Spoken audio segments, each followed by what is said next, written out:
Here it is. Europe has a new currency. It is called the euro. And it is destined to become a competitor to the dollar for the world stage. It has a blank space on one side and no national debt. Gary Stearman is here to discuss with me 1999, the year of the euro. Thanks, JR. And we're beginning now to understand, in a way that we never could before, what it means that Europe is coming together. And by the way, I want to show you a magazine once again, as we did on our last broadcast. Here is the cover of the European, which is printed in Europe, distributed worldwide, and it's the news of ongoing developments in Europe. And as you can see on the cover, the big headline in neon, Euroland. Now this is, JR, not just a kind of a whimsical title like Disneyland. This is actually the name being proposed for the unified Europe, and based upon the name of the currency, which is the euro. And Euroland pretty much fits everybody's desires at this point. There are a lot of folks out there that are thinking, will this be the mark of the beast? Has Europe finally emerged as the revived Roman Empire? We want to deal with that subject on today's Prophecy in the News. We feel that there are a lot of people who have looked only to Europe, and their view is a little narrow. We would like to broaden your view to cover the entire world. For you see, the kingdom of the Antichrist will be a worldwide kingdom. It may be based in Europe or based in New York City, but it will be worldwide. And on programs past, we've discussed Mystery Babylon and the fact that it could not simply be a single city. The book of Revelation calls it a megalopolis. Megalopolis are the two Greek terms used for this great city. Megalopolis is a combination of several cities. And so we suggest all the capitals of the world, all of the financial capitals of the world. And together they will make the global village. So let's look at Europe and the euro and see just where it fits in this prophetic picture. To begin with, I want to review by saying that our key passage, and it's the key passage, I think, of many expositors, going along with the book of Daniel, Revelation 17:9, here's the mind which hath wisdom. The 7 heads are 7 mountains on which the woman sitteth. And of course, JR, she's Mystery Babylon the Great.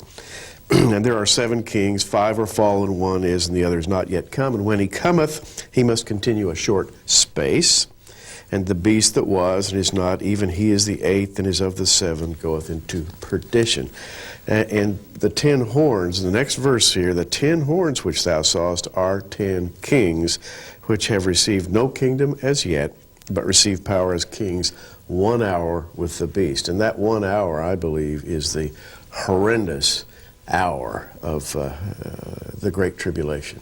That is just prior to God's massive judgment. Not a 60-minute hour, but rather a designated period of time. A designated period of time when the forces of the Antichrist have come to power. Now, it's been traditional in this century and the last to state that the Holy Roman Empire, the Roman Catholic Church, various orders of the Roman Catholic Church were in fact the Antichrist and would gain power in that hour. Now, every major leader of Protestant Christianity for the past 400 years has held that view. That's right.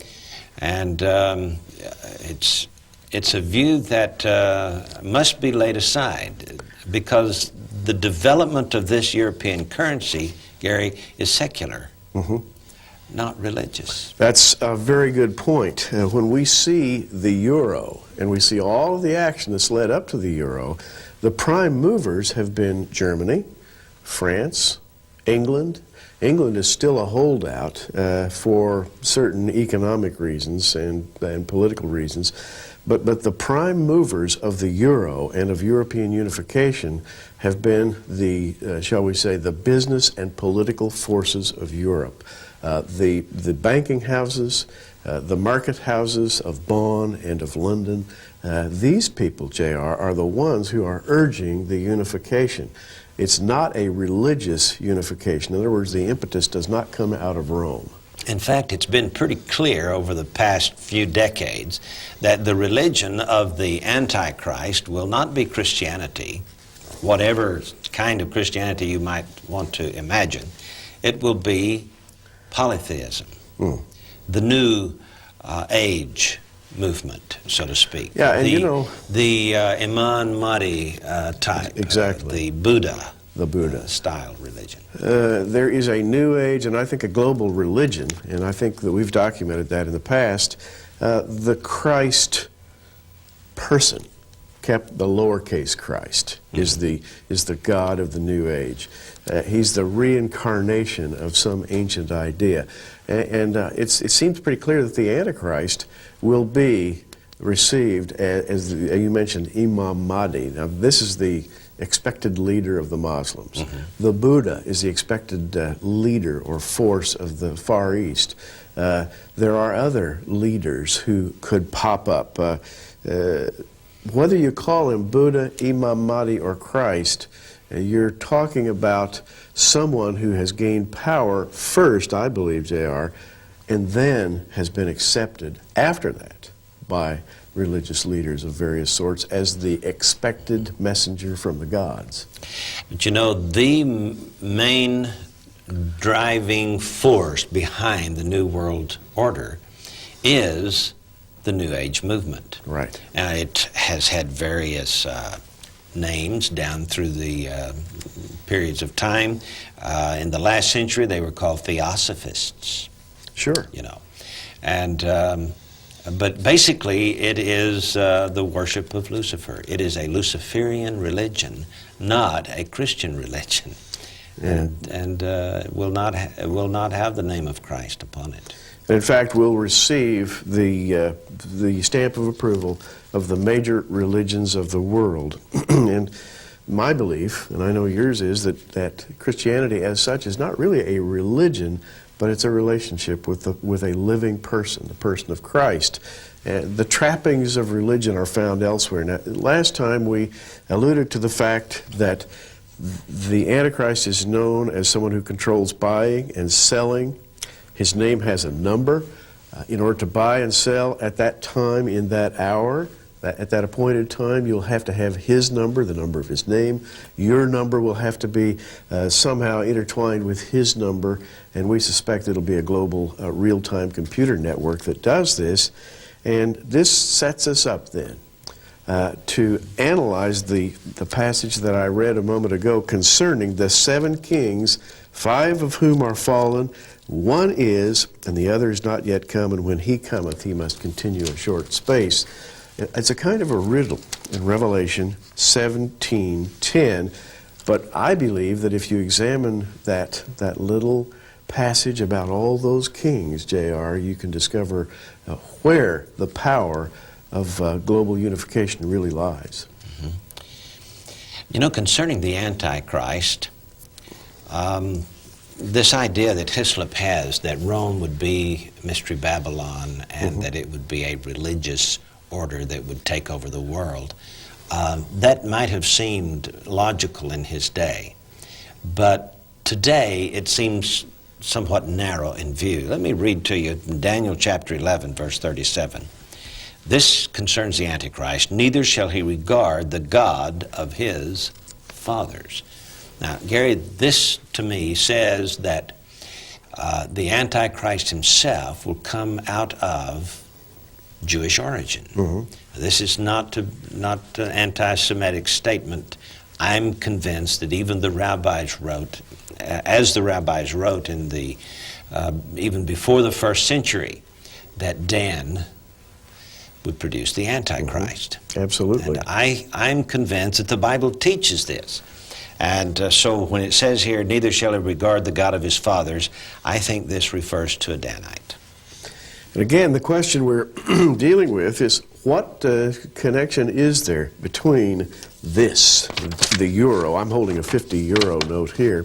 What connection is there between European unification under the euro and Euroland and the biblical idea of a group of kings coming together in the last days, headed by the Antichrist, having that appointed hour of power. Are we really talking just about Europe, or are we talking about something bigger? And J.R. and I believe it's something much bigger than that. Perhaps in the days of John, when he wrote Revelation, he had Rome in mind. He talked about the city of 7 hills. But when you get right down to it, Rome is indeed a metaphor for that great city, the city that sits upon 7 hills. So what are those 7 hills? We'll be back with the message in just a moment. Revelation chapter 17 is the definitive chapter on Mystery Babylon. After John sees this vision of a woman sitting upon a scarlet-colored beast, we have these words, and here, this is verse 9, and here is the mind which hath wisdom. Now, Gary, this says a mouthful. This is very important for people to understand. Only the wise shall understand. What he sees here is metaphoric. It is symbolic of something far greater. It is not a woman. It is not a beast. But it is symbolic. And so he goes on then, beginning in verse 9, to tell what these are. And Gary, tell us about these 7 mountains. The 7 heads are 7 mountains on which the woman sitteth. Now, the woman is Mystery Babylon the Great. You've got to remember, J.R., she's not a latter-day incarnation.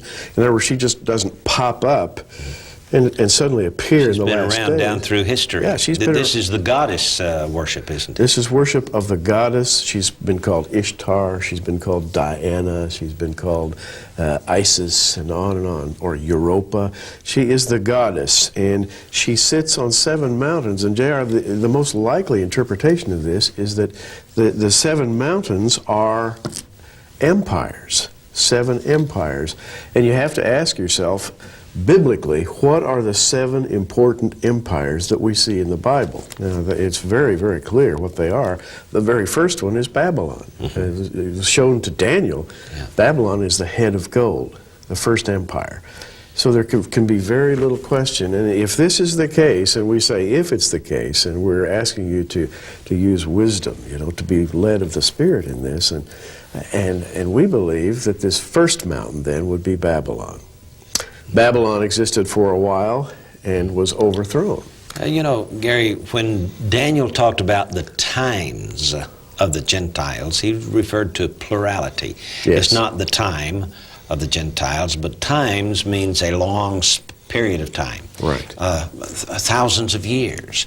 And Babylon being the first one is only the first of many. That's right. And so you're saying here that the 7 hills, or the 7 mountains, represent empires that are serial in nature, one after another. One after another. And now the usual view of this, as we said in our last broadcast and earlier in this one, that these 7 hills are the 7 hills of the city of Rome, which would localize this.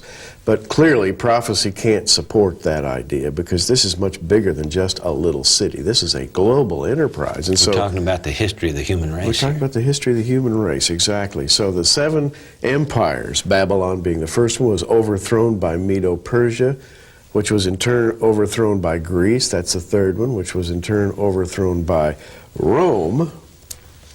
And Rome is shall we say, an emblem of all that which is to come after.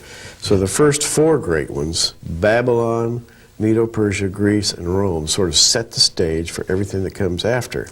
Now, formerly, in the next verse here, it says, and there are 7 kings, 5 are fallen, 1 is, the other is not yet come. Formerly, people who identified these 7 mountains as Rome identified the fallen kings as Roman Caesars. Julius Caesar being number 1, Tiberius number 2, Caligula number 3, Claudius number 4, and Nero number 5. And then, as John wrote Revelation, Domitian was on the throne. And so we read here, there are 7 kings, 5 are fallen, and 1 is. That would be Domitian on the Roman throne. The other's not yet come. He's Mr. Question Mark. And then after him comes the beast, the Antichrist. So that's the way those kings were formerly identified, so that they would fall in line with a Roman interpretation. But if in fact these are empires, 7 empires in a row, then we have to look elsewhere for our Yes, identification. to view this woman as being historically significant, Yeah. and the beast here as being historically significant, you have to span the whole times of the Gentiles. Exactly. And that began with Nebuchadnezzar. Remember, the times of the Gentiles is a very important prophetic statement introduced in the book of Daniel. And so we can't just go to Rome and say, this is it. Rome's Right. only the 4th beast. Exactly. There were other beasts as well. Rome was only the legs of iron. There were other portions of the monster man as well. Absolutely. So if we go in that direction, then the first king is the great king, the head of gold, Nebuchadnezzar. The second empire would then be the Medo-Persian, and Darius would be the, shall we say, the evil enemy of the Jews here. The third would be the Greek king, Alexander. We call him Alexander the Great. The fourth would be his offshoot, Antiochus IV Epiphanes, who was a ruler of part of the Greek Empire, the Syrian portion of the Greek Empire. And you know, it's interesting, he's a type of the Antichrist himself. After that, the fifth king would be Nero. And following Nero would be the one who is Domitian. Now that's kind of fascinating, because that brings us right up to John's own day. And you know, Domitian was Titus's brother, That's right. and Vespasian was their father. Now, Titus was the one who destroyed the temple in Jerusalem in AD 70. And so the brother of the one who destroyed Jerusalem is the ruler in John's day. That's and right. Definitely is the one who is. Following that then? Following that, we have to find Mr. Question Mark. The other is not yet come, it says, and when he cometh, he must continue a short space. Now let's dwell on Hitler for a moment as Okay. as our number 7, and why we feel that Hitler is number 7. Okay, coming after Domitian, Domitian was the last great persecutor of the Jews. And this can be well documented. And then there was a long, long period of unrest. Constantine came, then the Holy Roman Empire was developed, and Christian persecution continued as on a come and go basis. So there was never a great persecution after Domitian of Jews and Christians until Hitler. All those, literally thousands of years passed, almost 2,000 years, and along came Hitler as a great persecutor, not just of the Jews, and he certainly was, but of the Christians as well. And he had a systematic, organized, he called it his Third Reich, which was going to eliminate the Jews, set up a 1,000-year kingdom, and he's the very model. As a matter of fact, J.R., you know this very well, that when Hitler was alive, there were many church leaders in that day who identified him as the Antichrist. Yes. And you know, the First Reich was the Roman Empire. The Second Reich was under Otto von Bismarck, and then the Third Reich under Hitler, and all three of them were German empires, weren't they? That's right. Now, Hitler, having been overthrown, perfectly fulfills what the Bible says about the seventh king. The other is not yet come. When he cometh, he must continue a short space. He did. He continued 3.5 years, interestingly enough, when he came to his power. And the beast that was and is not, even he is of the eighth and is of the seven and goeth into perdition. In other words, the Antichrist is called the eighth beast, but he is of the seven. In other words, he tries to do what they did. He is identified with them, and I believe that genetically, and I know that you do, and you've documented this in Guardians of the Grail, that Antichrist is genetically going to spring forth from royal houses of the past. The royal houses of Europe. Yes. Now, Gary, let's close out the next few moments of the program to just sort of zero in on this ECU and where it fits. The euro. Where does it fit? Where does the euro fit? The euro is an attempt by the bankers of Europe to produce a, shall we say, a voting bloc, an entity. As we pointed out in our last broadcast, when the European Union comes together with the euro as its common currency, it'll be the second largest single exchequer or treasury in the world, right after the United States. And the Europeans are saying it won't be long until it's the very first. It will achieve primacy. And so we're talking here about the dollar in our hemisphere. We're talking about the euro in that hemisphere. And we're talking about perhaps a third entity. We don't know how China will play out, but it looks like the world's going to be sort of split three ways with a contest going on to see who has the most powerful currency. But this is global, it is not European. This is a very important step, but not the final step then. I would say that, yeah, the euro is an important step toward a global currency, but the final step will come in this massive contest on a worldwide level to see who can be dominant. Yeah. Now you got to remember that all wars are fought over money. And so this is a very important development toward Armageddon. And you recall the Bible says the kings of the East will come. They be China and the nations with China in the Far East that will produce this final great conflict. It's interesting, Gary, that Hong Kong and China and Japan are in depression right now. That's right. And that makes them ripe for war. Just a few more years, perhaps, and we'll see that development. We live in awesome times. We'll be back in just a moment.